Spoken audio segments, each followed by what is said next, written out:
the day I decided I wanted to transition from being a guy on the corporate side to being an actual owner, I honestly had no idea how I was going to accomplish it. Just one day I woke up and said, you know what, I'm going to own one of these. And I'm not really sure how, but I will figure it out and it will happen. And, it took a little bit of sweat and effort, elbow grease and all that, but, we are now sitting in the middle of my first store. It's very exciting.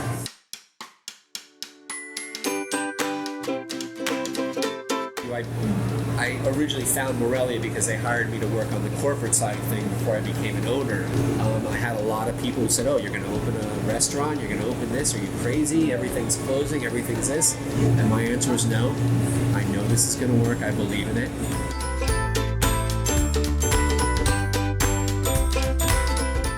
Yeah, so a paleta is a Mexican-style ice bar. Primarily, it would be fruit-based. Obviously, when we came here to the United States, we wanted to keep that, that original feel, but also make it enticing to others outside of Latin American communities and kind of make it, reach across everyone. So we've Americanized it to a certain degree by not only having the fruit flavors, but also having dairy flavors, by having bars that have filling inside, the fact that we do the dipping and the topping, the fact that we cover it in marshmallow, the heart and soul of what we're all about. The company was founded by 3 friends, all from South America.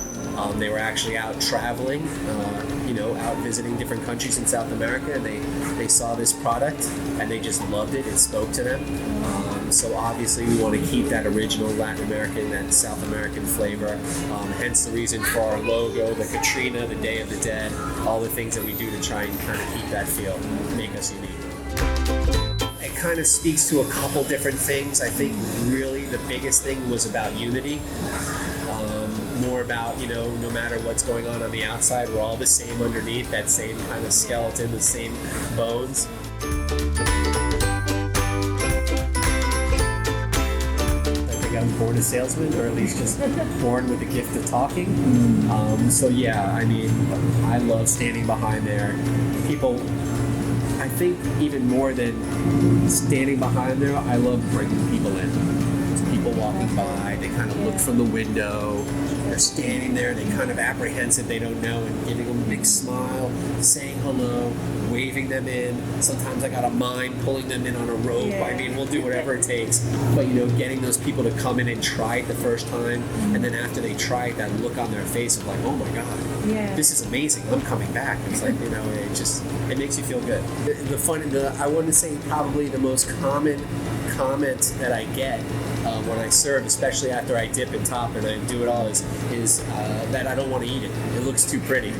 This looks too pretty to eat. And I go, that's fine. You can just stare at it until it melts. I just love being here. I love being behind the counter. I love helping people. And I think that high quality, that homemade, high quality ingredients is one of the things that really sets us apart from everything.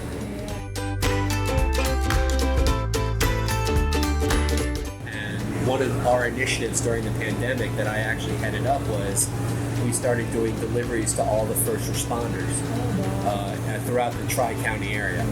We did a delivery to 2 hospitals because we had connections with the hospitals, and we just thought it was so great. And again, it made us feel so good to be able to give out. We're like, okay, well, where else can we do this? What we did was on our Instagram, we called it Support Our Heroes, and you were able to nominate someone.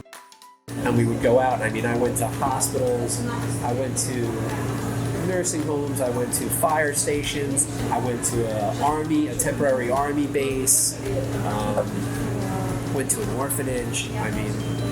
Literally whatever we could do, however we could get out there and make people smile.